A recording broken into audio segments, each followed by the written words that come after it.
Esta semana vai ao ar, reprisado no canal Viva, uma das frases mais antológicas da teledramaturgia brasileira.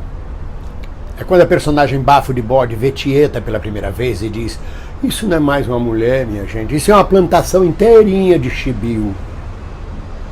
A frase é antológica porque é a primeira vez que se pronuncia a palavra chibio, que é referente à genitália feminina, um termo usado no Nordeste, é a primeira vez que se pronuncia ela na televisão.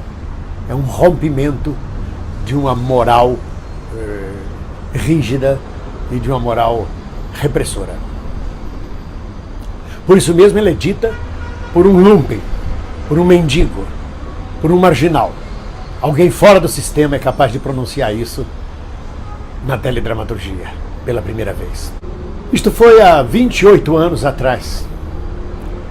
E hoje um seguidor meu afirma que a frase, que chamar uma mulher de plantação de chibio é uma frase machista.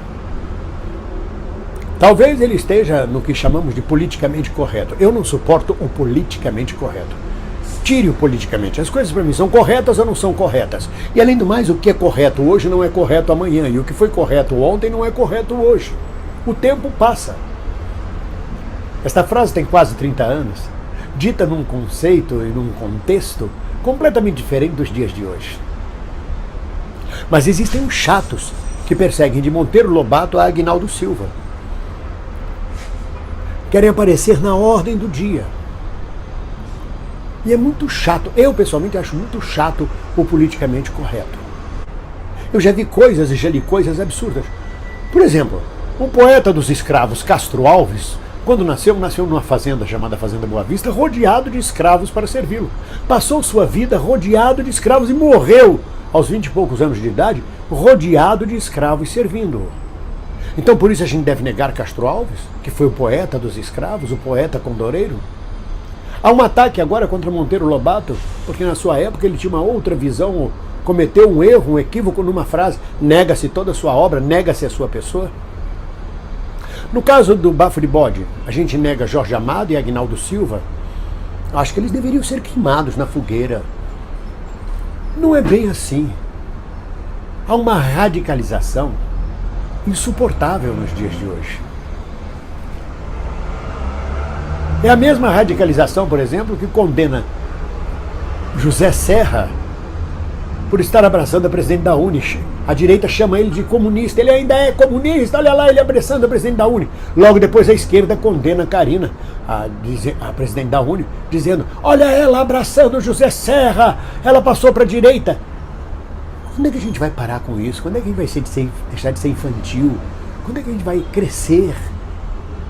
É muito chato tudo isso. Vocês verem a que ponto chega o politicamente correto. Eu nem deixei isso ser publicado.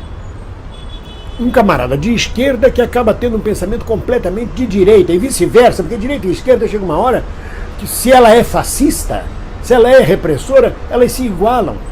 Para que vocês vejam até onde vai a loucura do politicamente correto e as distorções que ele provoca. Há pouco tempo atrás eu tive um comentário de um outro seguidor que esse eu nem deixei publicar.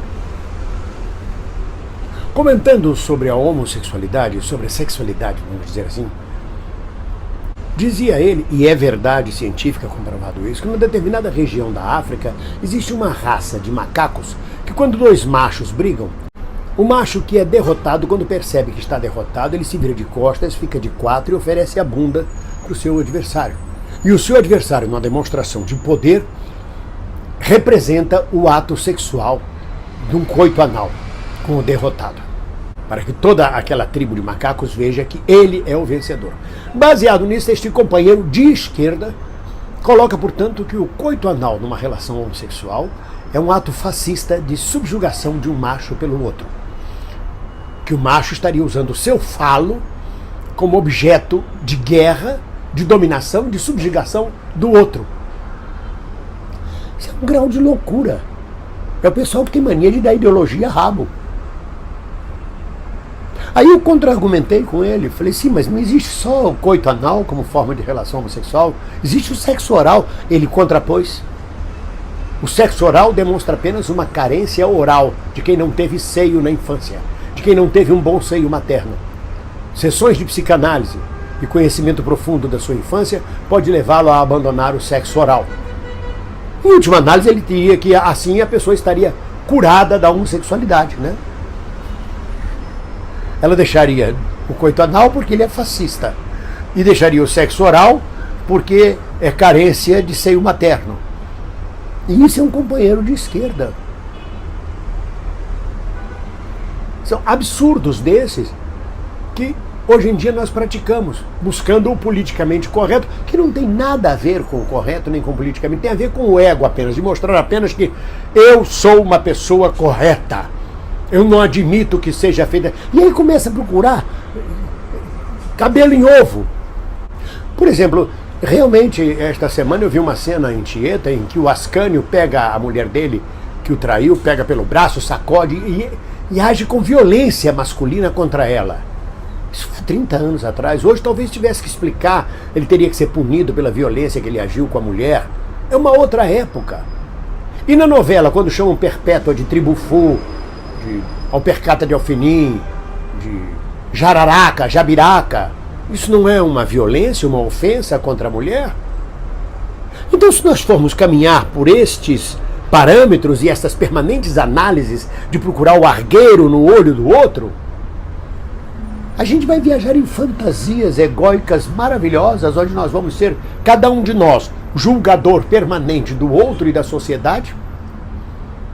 Vamos estar alimentando um ego fantástico, porque é fantasioso, porque é parte do nosso olhar e não de uma realidade social num dado momento,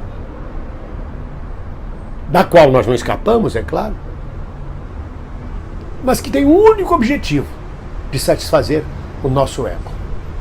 Se a frase do Bafo de Bode sobre a plantação de chibio, divertidíssima por sinal, é machista ou não, pouco me importa, ela foi dita há 3 décadas atrás num outro contexto. Entendeu? Agora senta lá, Cláudia.